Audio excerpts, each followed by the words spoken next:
Good night, everybody. Well, tonight we have our theoretical class. I think we can wait 3 minutes more and then we can start, okay? Okay, teacher. Okay, let's wait until 8 and 5. I think it could be nice. All right, teacher. Okay, Okay, teacher. perfect. I'll be back soon.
Okay, everybody, I think it's enough time.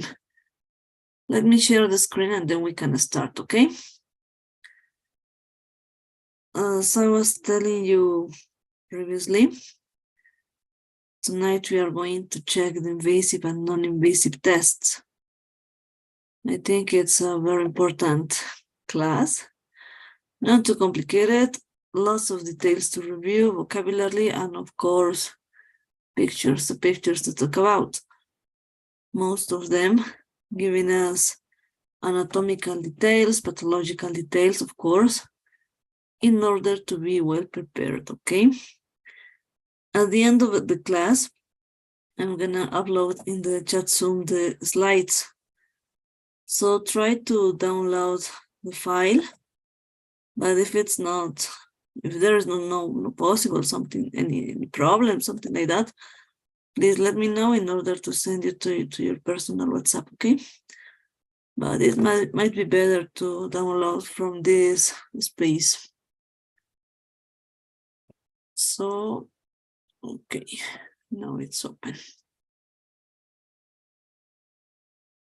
So let me share the file. It's ready. Can you watch my screen? Yes, teacher. Okay, perfect. Let's go ahead. At the end of the session, well, if there's any question during the presentation, send a message by the chat and at the end we can solve it out, okay? So give me a second, I'm gonna share this.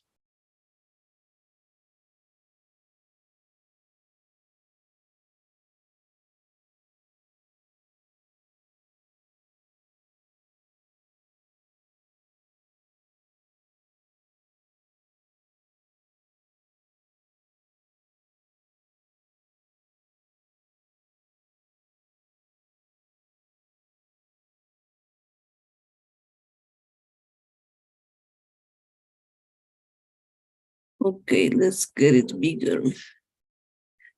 Okay, let's go ahead. Well, it looks as a long presentation, invasive and non-invasive procedures. The difference, of course, lab tests, a general view, some ways to make that report, to give that expressions in order to talk about it. Endoscopy, again, a general view of this and the way to express, to give orders about how the procedure is developed. X-rays, computed tomography, magnetic resonance imaging, MRI, the ultrasound, and the electrocardiogram. So let's go ahead. Invasive versus non-invasive procedures. We all know, well, as a general idea that it's indeed, what's the meaning of this, of these ones, right? An invasive procedure is one in which the body is invaded or entered by a needle, tube, device, or scope. As you see, it's everything that gets into the body. Is one where the purpose is deliberate, is the access to the bodies, and is gained via an incision. It could be a percutaneous puncture, for example, where the instrumentation is used in addition to the puncture needle, or instrumentation via natural orifice. Well, we all know this, right? The non-invasive procedures are, of course, the procedure that doesn't require inserting an instrument through the skin or into a body opening. So let's not confuse on this definition. Sometimes we get a mixed idea.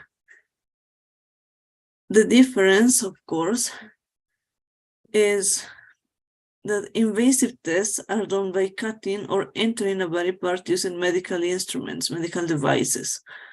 Whereas non-invasive tests that not require breaking the skin or entering to the body. As we can see on this picture, we can see just a needle bar for the patient could be like a knife, That's why some patients get scared about these invasive procedures. Invasive procedures usually could cause pain. I mean, a puncture, of course, is painful. There's no way to say that it's not possible to happen, right? So let's consider this being on the shoes of the patient. Non-invasive tests include the depalpation, X-rays, and checking blood pressure. Everything that it's not going into the skin, breaking the skin, or getting into the body, of course. Going to the first step, the laboratory tests. There we have invasive and non-invasive, of course. As a general definition, the lab tests are medical procedures that involves testing a sample of blood, urine, or other substances from the body. Laboratory tests can help to determine a diagnosis, plan treatment, check to see if treatment is working, or monitor the disease over time. We all know about it. If we have the results, we decide according to the diagnosis which tests we start taking. What kind of studies we need, what kind of procedures we develop, but the lab tests, of course, is a basic one. According to this, the most common, of course, is taking blood. And we have here in black and words lots of vocabulary to check, to memorize, to practice on, and then get clear on this. During venipuncture, the phlebotomist, a technician who takes blood, inserts a needle into a vein and withdraws blood into a specimen tube, which is sent to the hematology labs for analysis. Usually, the phlebotomist can find a vein in the inner part of the elbow, the antecubital fossa, that is easily accessible. He or she may apply a tourniquet, a tight band above the side, or the patient may be asked to clench their hand to make a fist in order to make the vein more prominent. Afterwards, the patient may be asked to press lightly on a dressing, and usually a piece of gauze, to help the blood to clot and to prevent swelling and hematoma, a black and blue mark, or a bruise where the vein was punctured. Note, a bruise is a specific mark. Bruising can be used to describe a number of bruises on a larger area. The patient exhibited bruising on the right forearm. We all know about it.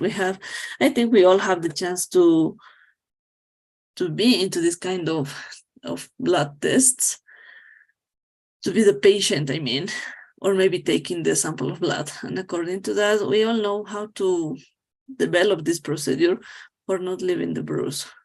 But if it happens, well, we all know what we are talking about. Talking about the microbiology request, we must consider this. This is a general view of a request when we have lots of abbreviations again. And these details help us in order to improve, to make it easier, we can say, to organize the idea in a faster way. And we got lots of formula or lots of patterns just for checking, for looking for the detail we are looking for specifically, and sending the sample, sending the specimen tube. Here you have some examples just for getting the idea of what we are talking about, but I'm sure we all have the chance to see one of these. In the Spanish, of course, are the same, not the same abbreviations, I mean, the same ways to send the lab requests, but just for being clear that in English, you might have or might find some more abbreviations again. The most common, the ones that we are going to use during this class, are these ones. I decided to add some bugs to check, to organize ideas, and consider that they are important. MSU, CSU, NP secretions, BAL, nose SW, swab inverse TM, so transport medium, very important. The IDTA blood, CSF, MRSI, VRI, ESBL, CRI, PCR, we all know about all this. PCR, the same as in Spanish, of course. And we have the meanings. Please check all of this, practice on these basic ones. And according to the class, we are going to check some more according to the classes, of course, according to practice, and of course, according to the homework. When we get the biochemistry and hepatology lab report, we receive this kind of report. This is just an example. We got the meaning, we got the abbreviation, we have the patient value, we have the range that the laboratory is developing at the moment according to the substances for reaction that they are using for this purpose, and the unit they are reporting this. It could be different from some labs, we all know about it, but just for being clear on this idea, we can mention this. So don't worry about it. It's the same as in Spanish, of course, just for making a review.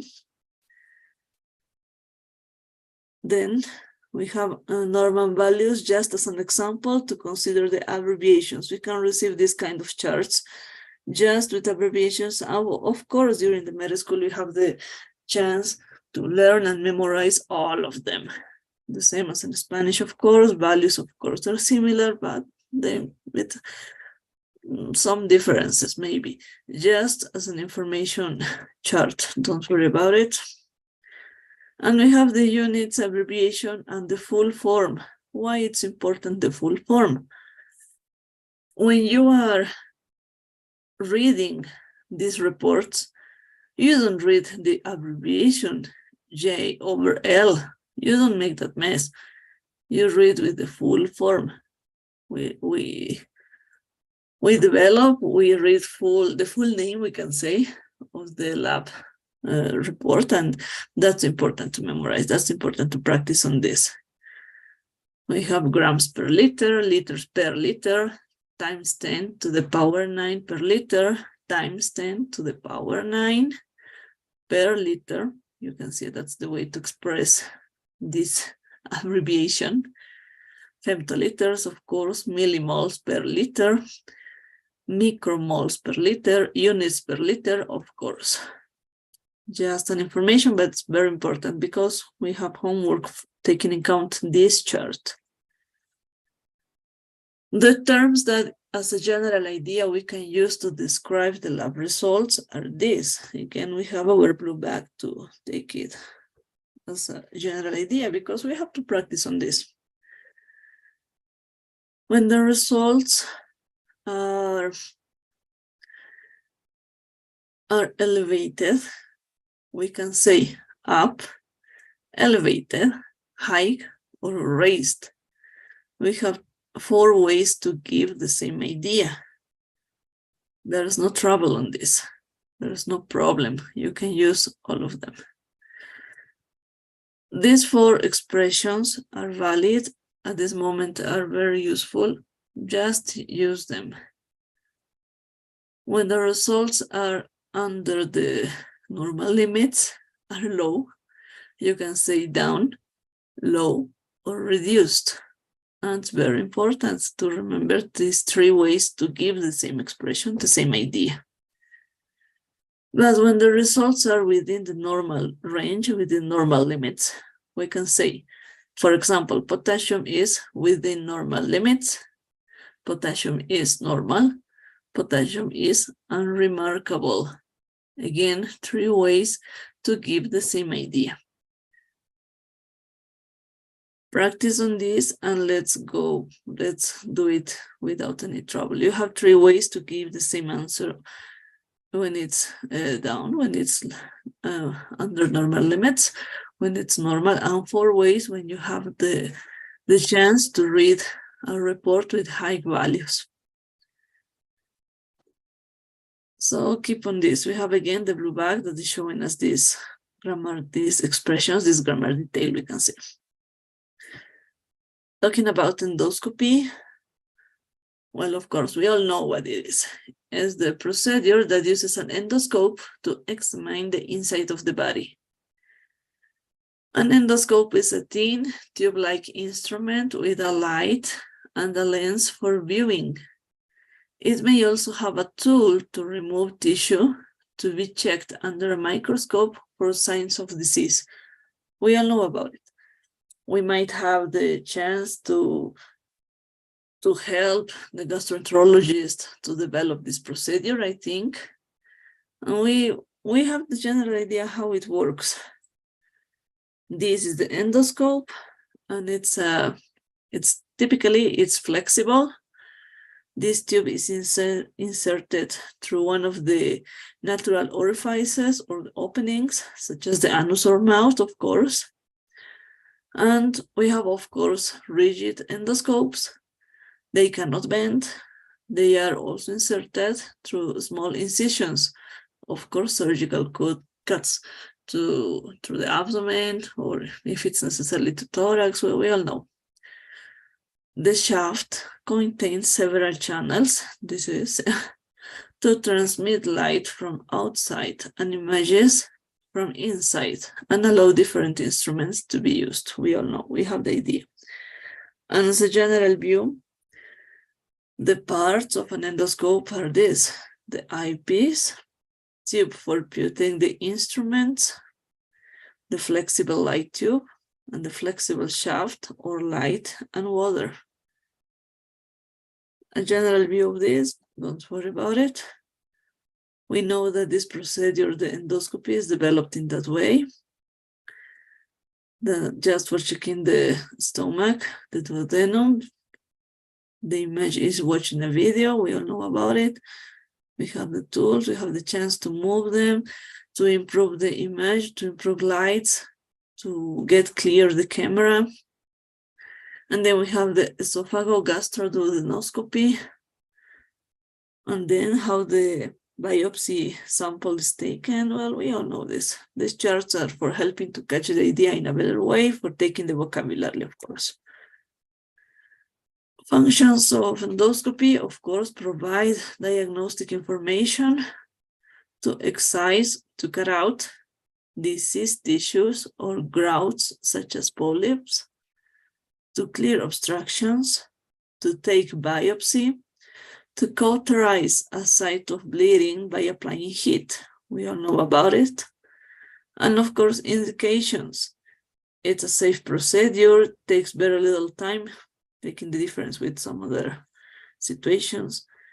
You would walk back home in most cases. That's true. It's aseptic, of course. It doesn't interfere with breathing, of course, and it helps in your diagnosis. If we take a sample, if we have the chance to get a solution on this procedure, of course, it's giving us a diagnosis and the solution. The difference with the enteroscopy is just how the endoscope is getting into the small bowels, and that's all. You can see we catch a balloon, it fixates the endoscope, and then with the next lens, you can go ahead. Easy. Again, we have this process, the enteroscopy process. We all know about it, using, well, usually with general anesthesia. And we have the instructions, some expressions that we can use in order for talking to our patient and get it easier. We are explaining the patient every step in order to reduce the possible anxiety that this procedure could be causing, because it's not a great idea, I think, to realize that a device is getting into your body and then you have the chance to see how it works, right? It's not a very common situation. Not every day, every patient receives this as a routine. We have specific indications, right? We can say, now, I'm just lubricating the tube with a jelly, which contains local anesthetic. it will help to ensure a smooth passage as it passes down, and you shouldn't feel too much. We can continue in that way. I'm going to feed the tube through your nose. This is the most uncomfortable part of the procedure, but it's very brief.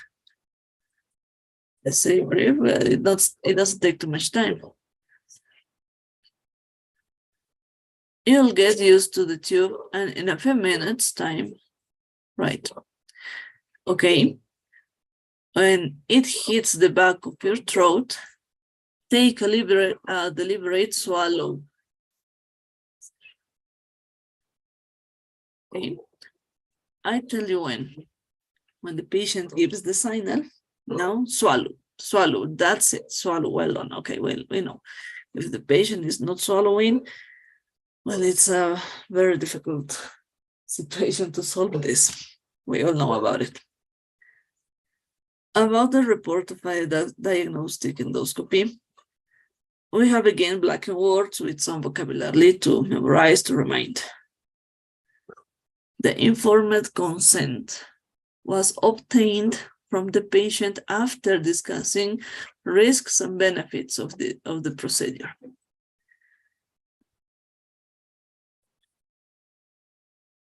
The patient was connected to the pulse oximeter and placed in the left lateral position.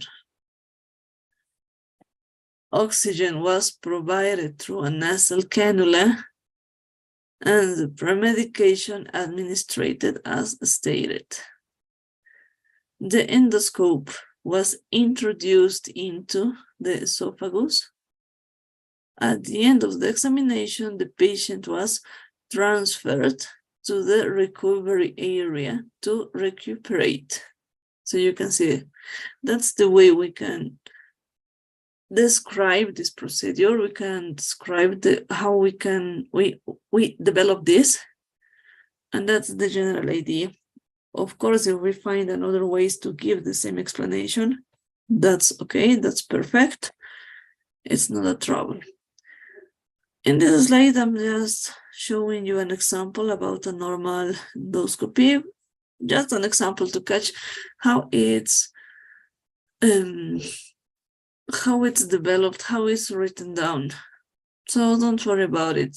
Check, read this, and for not missing the chance to read in English. It's different to read in English than in Spanish, right? About X-rays, we all know the general idea of these studies.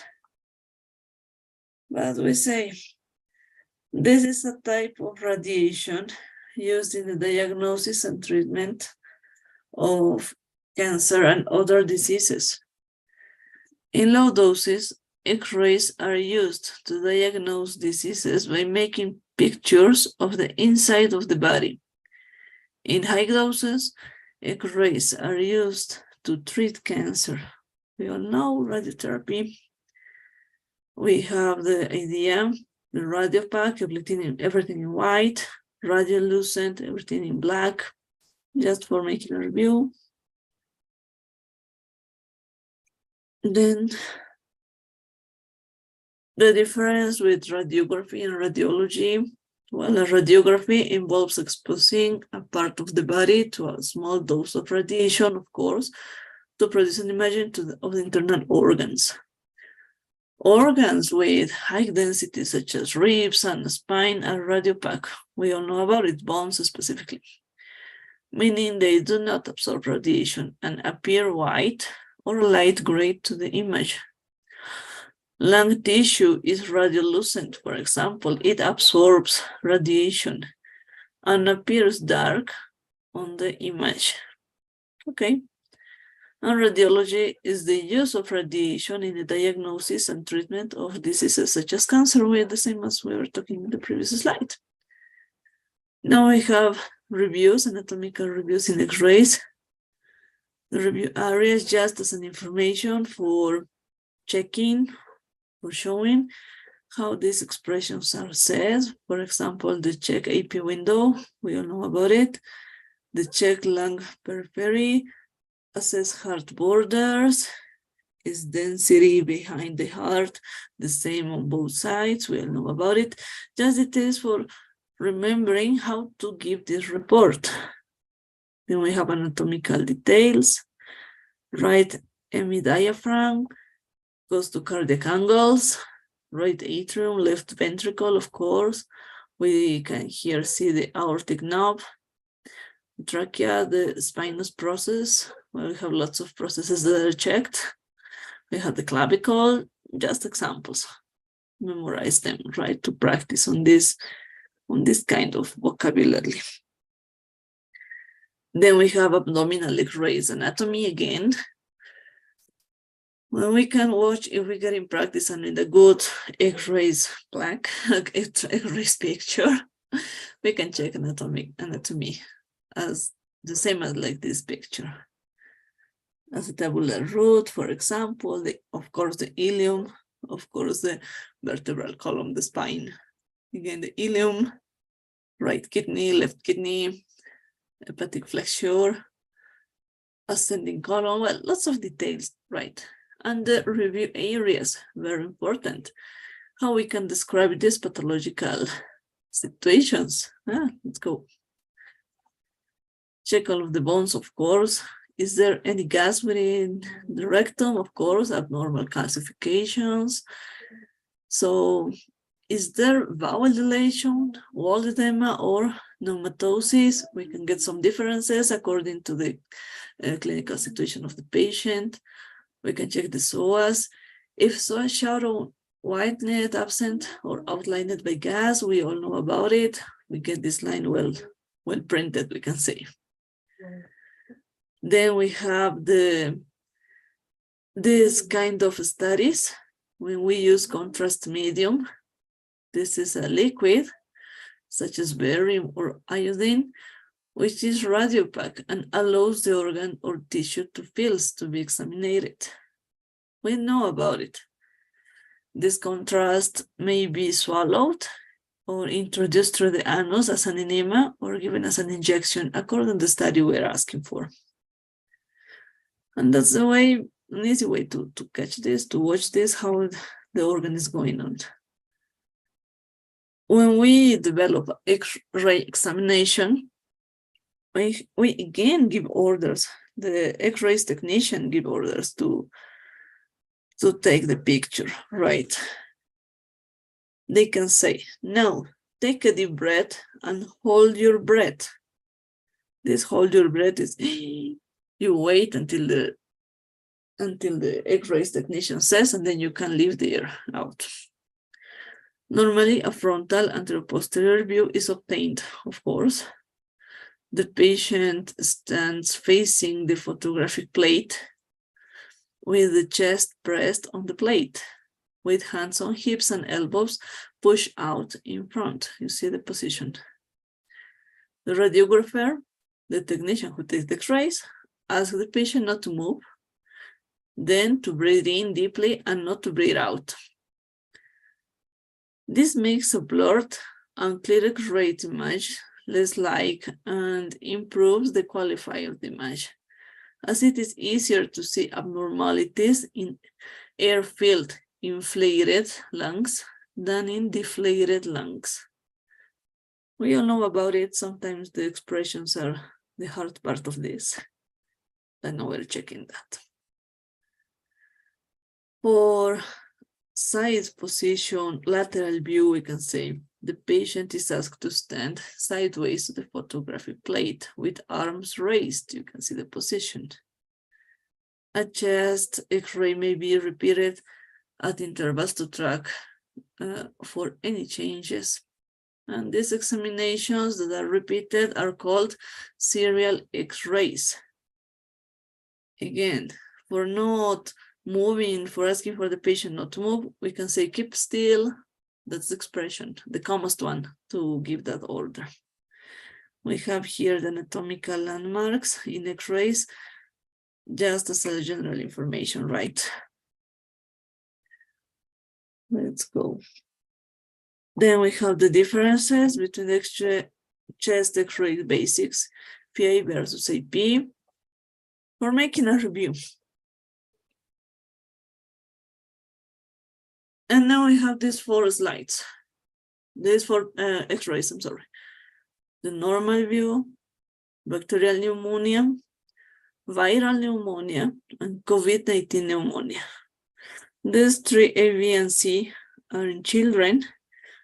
The 4th one is in an adult patient. Just for making a comparison, as a general view, for a fast view, we can infer the diagnosis on this. But now we have some patterns to check, to consider, and practice the vocabulary that is in the first box, in the column. We have the features, the anatomical features, how it's shown, how the X-rays look like in different views, and in the CT scan. For making this comparison, just as an information, read this, practice on this, and consider that, well, it's a great chart. We got it from the Essentials of Internal Medicine, so let's consider, why not? I think very important to catch the correct vocabulary when we express this idea, right? So you can see we have the diagram, again, the X-rays, specific landmarks in X-rays, and now in CT scan in these last ones. Interesting information that I consider important just for practicing, for catching the vocabulary that is at the moment the most useful. Check this, okay? And again, this is the photobombing, just a joke. When you get into a picture that you are not planned to be, that's the photobombing. Don't be alarmed, it's just our technician photobombing on your X-ray. It's just a joke, so we're breaking ice. Then we have the computed tomography, the CT scan. We all know about it. This is a procedure that uses a computer linked to an X-ray machine to make series of detailed pictures of areas inside the body. The pictures are taken from different angles and are used to create a three-dimensional 3D views of tissues and organs. We all know about it. We all know about the procedure. Maybe some of us got the chance to be a patient in this procedure. And we have this, what to expect, right? CT scan uses X-ray source, which rotates around the body to produce cross and sectional images. We all know about it. What to expect during a CT scan? You may need a contrast agent to help image to appear, according to the situation, of course. You lie on table outside of the scanner, you get comfortable, you don't have to move. The table slides into the scanner, and the scanner spins around, taking X-rays. According to the section, the anatomical structure you're evaluating, of course, the bed, the table gets at this position. It's so comfortable, and we have lots of images to value. The scanner takes up 16 simultaneous cross-sectional images, the slice, and transmits more data in less time than ever before. It's faster, it's very detailed. We have the chance to evaluate, every millimeter of the structure, and each slice can be less than 1 millimeter thick, where you see, making it possible to find very small abnormalities.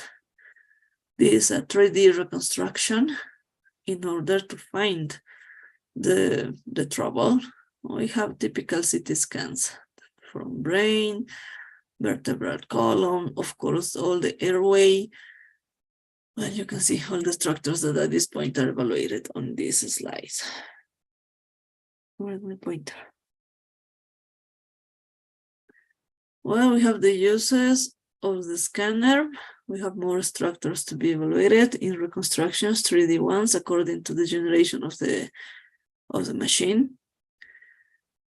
It's useful for diagnosing muscle and bone disorders, locating tumors, infections and clots, monitoring the progress of malignant diseases and the response to therapy, of course, about treatment following if the treatment is being appropriated, providing accurate guidance for interventional procedures such as biopsies and drainage, removing fluid from the site of an injury or infection without getting into the surgical theater, right? The different views of a CT scan, of course, we have the sagittal or side view, this one, the coronal view, and the axial or cross-sectional view. Just a general information to consider how to give to read that part. And reading a CT scan has some key points. We can consider soft tissues, any fluid, blood that will show up in various shades of gray. Just with practice, we can get the difference of them. The dense tissues like bone in white, and air and fat show up as dark gray or black. We all know about it. General information just. And now we have some landmarks, some details in pathological situations. For example, in intraparenchymal hemorrhage, we can see in this way. Intraventricular hematoma, we have images of an hematoma. We have no intracranial pathology or mass effect. Well, its brain looks good, pretty good. And well, we have changes for evaluating how the procedure, how the pathology is going on. And we have here some details about brain edema, the Gallel hematoma, well, details just for showing you differences, right? For showing you how these expressions are said. We have some patterns in lungs to consider. For example, ground glass, as in COVID-19. The crazy paving, you can see this is the structure. Sometimes there are thickened interlobular and intralobular lines in combination with the ground glass pattern.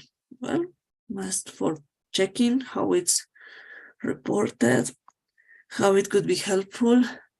The vascular dilatation, you can see there.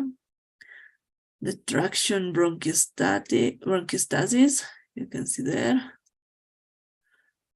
The subpleural bands and architectural distortion, you can see all of them. And in a normal abdominal CT, you see all of the anatomical details.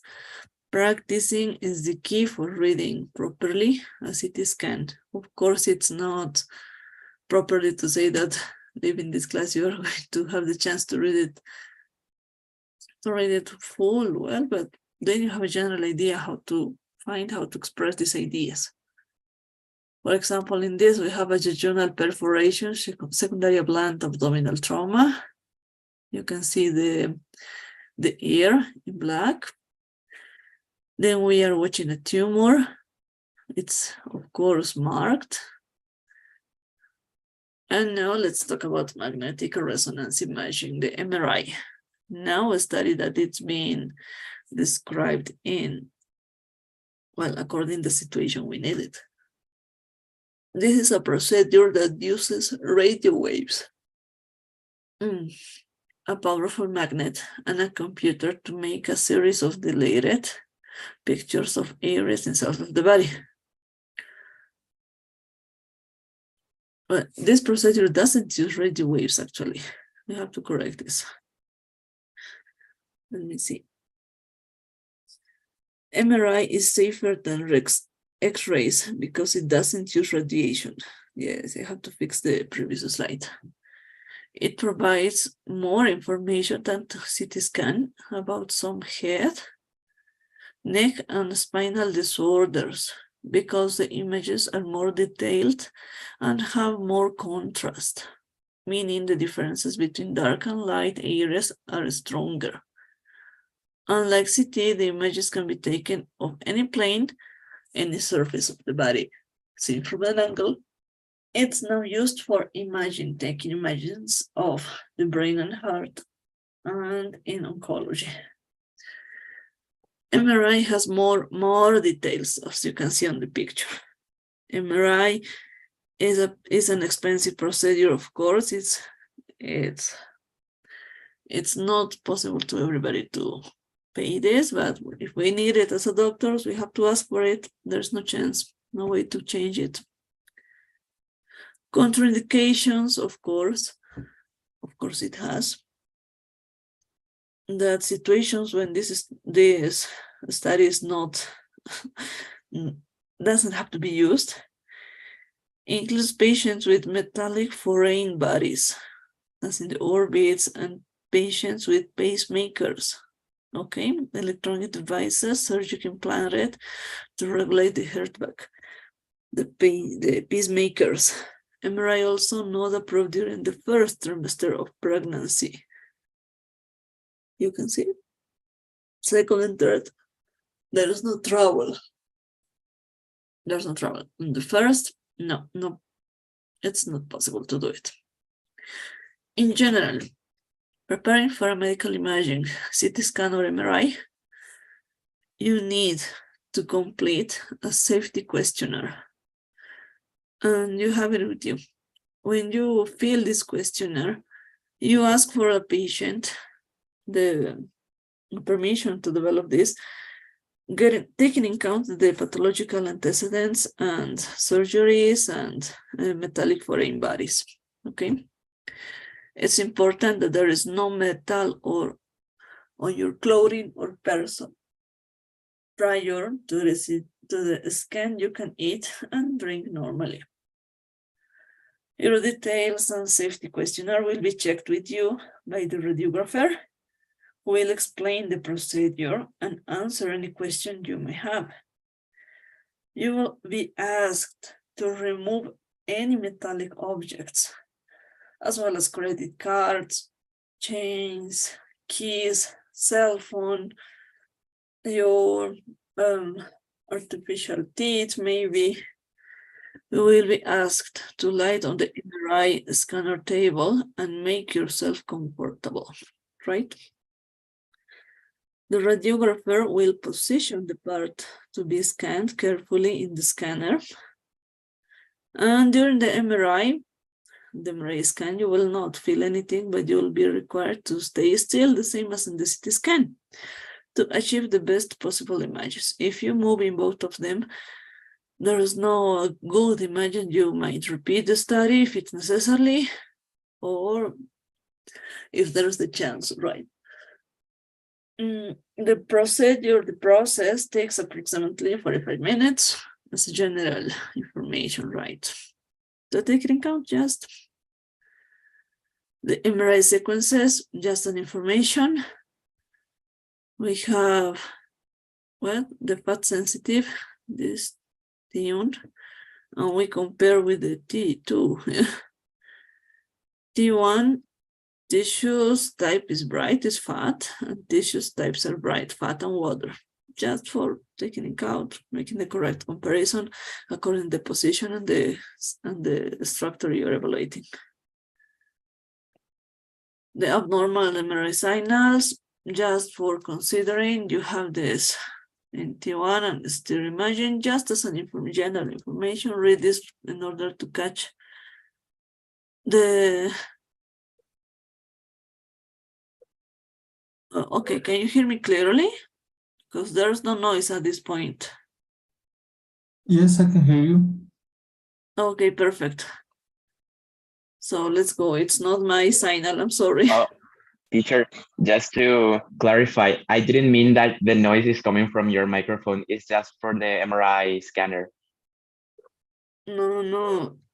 Well, I don't understand the question. At this point. No, it's not a question. It's not a question. I just told that the noise is understandable in the MRI scanner. Yes, you have lots of noise in the MRI. In difference between the CT scan. CT scan, there is not too much noise, but in the MRI, it's a noisy procedure. Just the time you are during the procedure, of course, but it's not a problem, you have to stay relaxed and you are informed about it. Well, about the abnormal MRI signals, well, we have these details just as an information for checking, for getting the idea how it is possible to report it to I don't know, in the clinical history, to patient, I don't know, just a general idea, don't worry about it. And let's go to the ultrasound. The non-invasive, the most common, yes, easy to develop, the cheapest. This is a procedure that uses high energy sound waves to look at tissues in organs inside the body. The sound waves make echoes that form pictures of the tissues and organs on a computer screen, the sonogram. The ultrasound may be used to help diagnose diseases such as cancer, such as tumors. According to the patterns, we get the idea what we are finding, or according to the clinical situation, we know what we are looking for. In this case, we are checking a baby. Yeah, nice picture, I think. As a general idea, the ultrasound examination uses, of course, as I was telling you, the high frequency sound waves, and they are generated and received by a handheld device called a transducer. This one, transducer. The reflect waves are processed by a computer, which produces detailed images for displaying on a monitor according to the generation of the monitor and of the ultrasound. They can be clearer or not. Not all of them have the same details. We have to be clear on this. And the transducers, of course, according to the shape, to the waves they are prepared, they give us the structure in order to be sure what we are looking for. It's not the same, this transducer, the oval one, according to the rectangular one, right? Of course, the ultrasound is safe, and it doesn't employ ionizing radiation like X-rays, like CT scan, of course. As I was telling you, it's cheap, it's quick, of course, a non-invasive investigation, no surgical procedure, of course, and for a wide range of referrals, although results can be unsatisfactory in obese patients. I mean, this procedure is according to experience to the one who's developing. I mean, if I as a doctor don't have the experience for developing this procedure, of course my readings are not going to be in accordance. I'm not prepared for describing the structures, the images, the pictures, and it might be a waste of time instead of a great study that it could be. As a general idea, for preparing a patient for an ultrasound, we have to talk to the patient and tell him and give these indications, we can say. The patient must lie on a examination table, must be relaxed. We have to explain to the patient that we are going to apply a gel of the skin. The skin is without any other tissue, without clothes, without, I don't know, without anything. Just the transducer, gel, and the skin, in order to ensure that there are no air pockets between the transducer and the skin and the area that it's going to be evaluated or examined. While evaluating this, sometimes we have to apply pressure, and the patient can experience some discomfort, especially in the test that requires to have a full bladder. We as the doctors push the transducer, and then we can find deeper the structures we are looking for, we are evaluating. Then we might ask the patient to change positions for clearer pictures, for receiving more details maybe. And when the radiologist is satisfied with the picture quality, the test is done and the gel is whipped off. A typical test maybe take between 20 minutes and 1 hour. It's according, as I was telling you, the experience of the doctor, of the technician who's developing this one, and according the structure you're evaluating. It's not the same to evaluate, for example, the liver than evaluating a pregnancy, right? In order to describe the medical imaging, an ultrasound, MRI, CT scan, we can say as an example, an ultrasound scan shows an intra-abdominal abscess. Again, as you can see, it's in past, the same as in the case report. When we give the reports, we talked in past because we are not developing the procedure at the moment of the reading of the report, I mean. If I am developing the process with the patient and I'm talking to my superior, to the patient family, I don't know, and they have the chance to check the imaging at the moment with me, I can talk in present. But during the report, the same as in the case report, don't forget it must be in past. Another way to say this, for example, an ultrasound scan of the abdomen demonstrated a small right renal tumor. You see, again in past. An ultrasound scan of the liver revealed reduction of metastases. So you can see it's a piece of cake, just everything in past, right? Both the electrocardiogram, of course, is a simple test that can be used to check your heart's rhythm and electrical activity. We all know, have the chance about it. We got the idea. And well, we have to remember this. The sensors attached to the skin are used to detect the electrical signals produced by your heart each time it beats. Is a tracing or drawing produced by an electrocardiograph, a device which records electrical activity in the heart. An electrocardiogram records the electrical signals in the heart. It's a common and painless test just to quickly detect heart problems and monitor the heart's health. An electrocardiogram, also called ECG or EKG, both of them the same as in Spanish, is often done in a healthcare provider's office, a clinic, or a hospital room.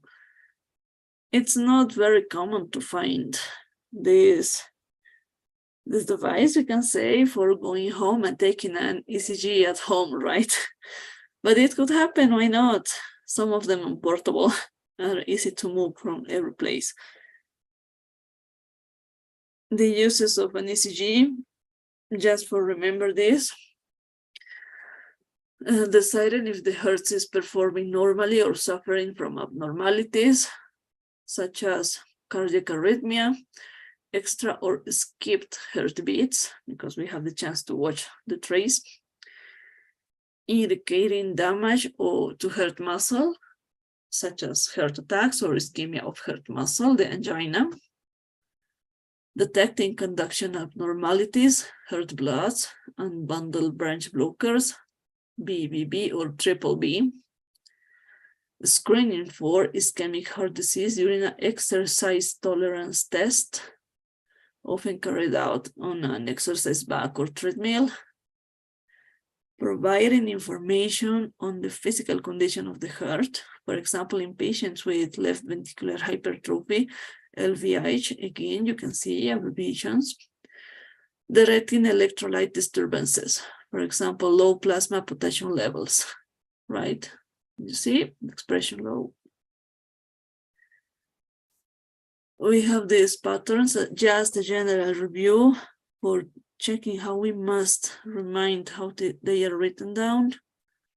For example, in hyperkalemia, the 10-T wave, we all know about it, or the ventricular tachycardia, to remember in a graph how it looks like, or checking the deep Q waves, the T wave inversion, ST elevation improves. So you can see, just as an example, this slide,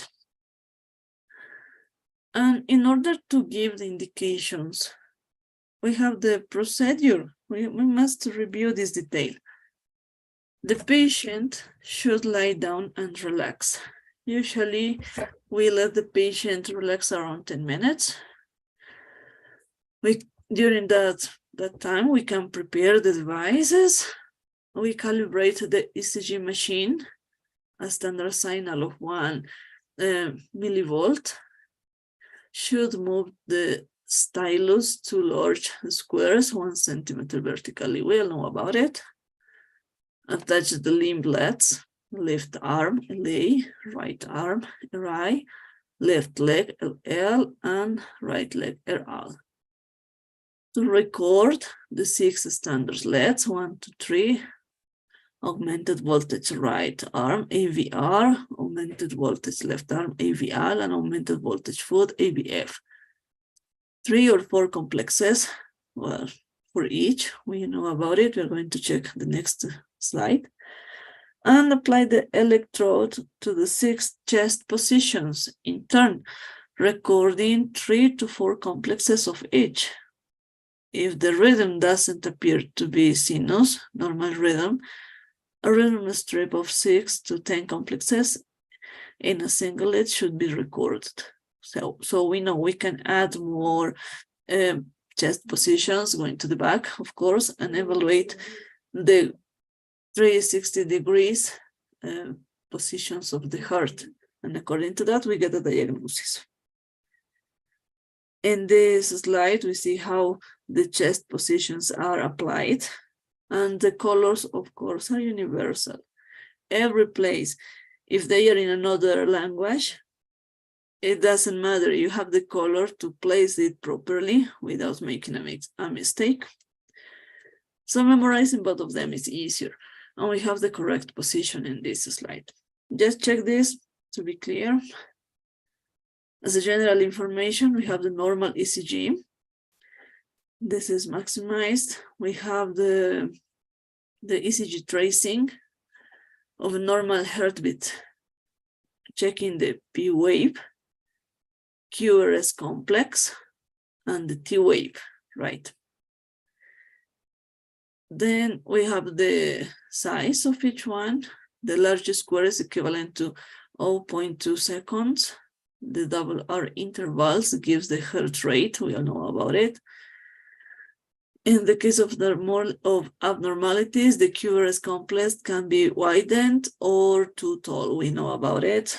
The ST segment can be elevated or depressed, and the T wave can be the right way up or inverted, the wrong way up. So let's check. We have the PR segment, ST segment, PR interval, QT interval, right? Complex segment and interval, of course. Just as an example, this slide is the one that is shown here, 75 beats per minute. In this case, is this heart rhythm, just as a general information. And again, just as a plus, as extra information, we have the 10 rules of a normal ECG, just for checking the vocabulary and how these ideas are expressed in order to give a good report of this, of normal one.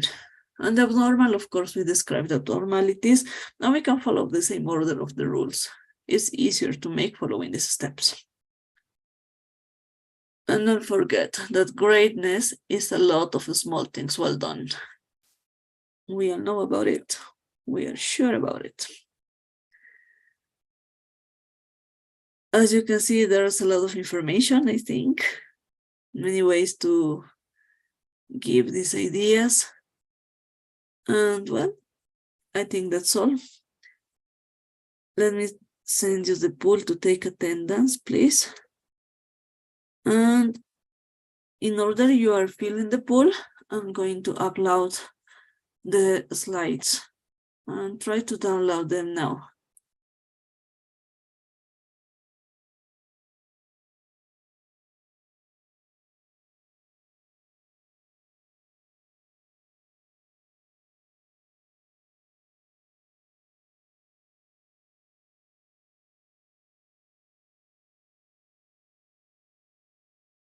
I know it's a presentation that might be a little longer than the previous one, but it's necessary to do it in this way for getting it clearer and without missing details, I think.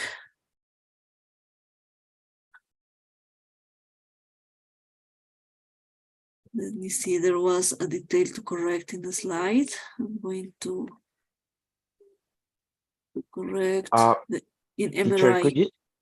could you send the poll again, please? I don't see it. I don't know why. Okay, give me a second. I Okay, thank you. need. Okay.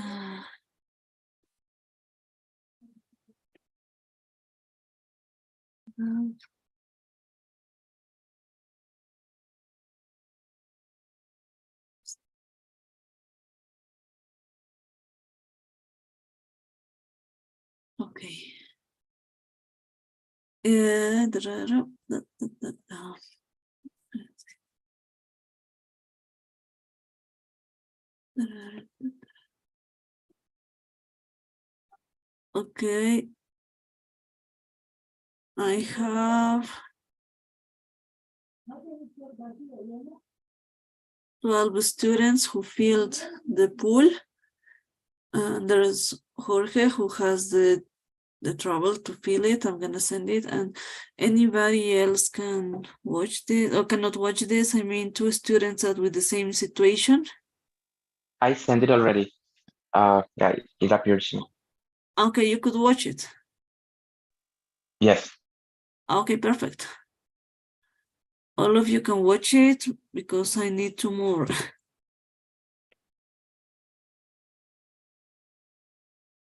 Okay, don't worry about it. Let me upload to the chat. And perfect. And let me see. Try to download it now, okay? Yes. It's a PDF file. Okay. In order you download it, please send me a message in the chat telling me, yes, I could, yes, I did, or if there's a trouble, let me know by the chat, okay? Let's try to work on this.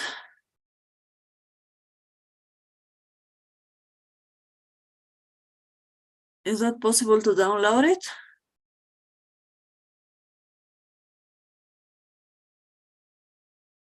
Hello? Perfect, Vanessa. Yes, I could download it. Teacher. Good, Jorge. Good, Hugo, thank you. Fabiana, perfect.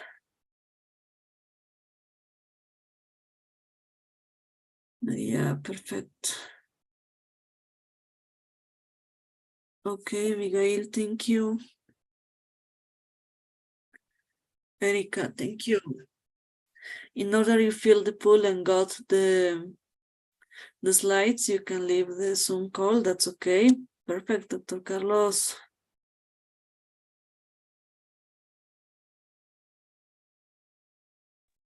Thank you, teacher. Good night. Good night. Bye, teacher. Good night. Good night. Thank you so much. Bye, Please teacher.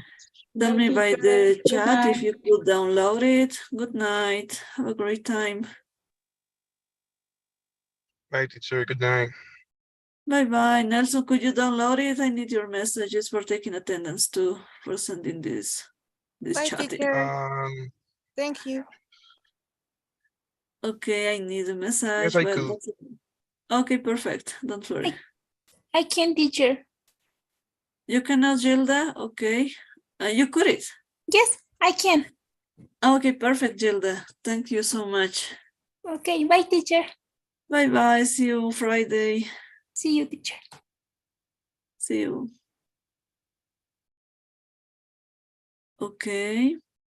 Hazel and Anna, are you there? Can you listen to me? Can you hear me?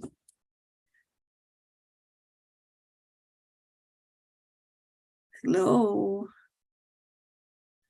Well, let's wait a little bit. Okay, Anna. Hazel. Hazel. I need your answer.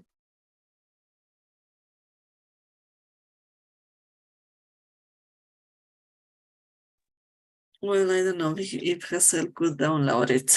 Let's wait a little bit. And let me check the situation.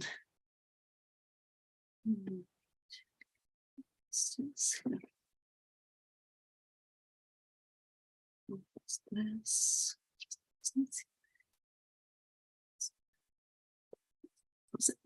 ¿Quién me falta? No, pues no me. Nice. Hi, Anna. Hi, Miss. Welcome back for me. I had some issues with my phone. It kind of se ha colgado, so I couldn't press the buttons. Okay, don't worry. Could you feel the pool? No, Oh. that's when I started to having problems. Like it went like freezed. Okay, perfect. Let me share it again. Let me Okay. relaunch it, okay? Okay, Anna, can you watch the pool now? Okay, no, don't do this to me again. Okay, Yes, I received one. I think it's yours. that one's mine. Perfect.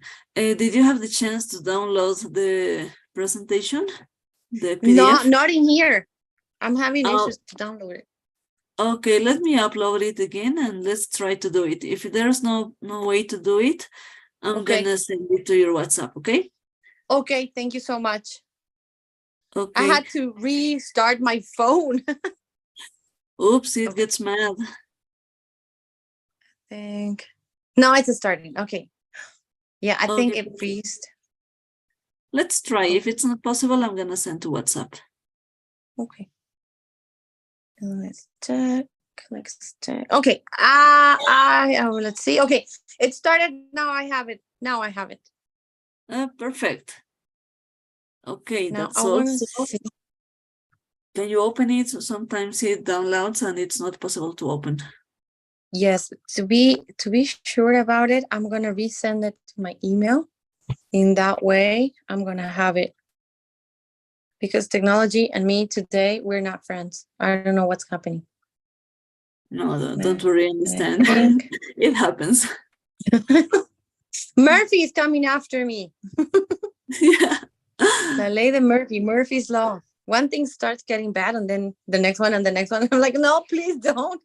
Okay. I think I have. Let me check. Just real quick. Yeah, I have. That now that it's in my phone, I think it's easier. Is there a specific reason why you, okay, now I have it. Okay, that's fine. Super. Is there a specific reason why you have to send it via Zoom? Is it easier for you? It's easier at this point because as I was Okay. telling I was explaining in the first presentation on Monday Uh-huh. that talking to the academic supervisor, there are some students that are not attending the classes, Okay. Model 1, and it's not fair for me to send the material to the ones who are not attending, who are not Yes, sending that's homework, true. taking the test. It's not possible because I prepare the material. It's an extra report. And Yes. I prefer to send the slides to the ones that are in class. It's better. That's true. That's For true. example, if a classmate is on shift, of course, I understand the situation and we can fix it. We can talk about Of it course. privately with time, but not send the material as free. Of right? course. Yeah, you made that clear the first day of class. So it's our responsibility to get the slides by attending or by justifying our absence, right? Yes, yes. Actually, I Okay. have just one student who told me that that's on shift, Mhm. and the rest of the people who's not attending, well, they didn't send me any message. Oh, So that's not they good. have to talk to me if they want the slides. No, of The course, slides. they have to face you. Yes, they have to give me a real reason about it. Of course. Are we going to stay with the schedule for tomorrow or is it changed to Friday? No, to Friday, please. I'm gonna send a message to the WhatsApp Okay, group is it gonna now. be on the same role? Yes, do you remember we made this change until, in your case, until the end, Yes. Yes. 2045. Just on Yes. this workshop, we are going to have this. The next week, we are going Yes. to get Okay. back to the previous role. Okay. Okay, okay. Thank you so much. Thanks to you. You're helping me so much. Thank you so. Thank you Oh, so really. my I'm really pleasure. glad. Thank you. Okay, so see you Friday, okay? Okay, see you Friday. Have a good one. Thank you so much. Have a great Bye-bye. Thursday. Same to you, and happy birthday to your kid. Oh, thank you. Thank you so much. I'm gonna give a hug from yours. Thank you. Thank you. Have a good one. Enjoy. Thank you so much. So, Bye. bye-bye. Let's stop.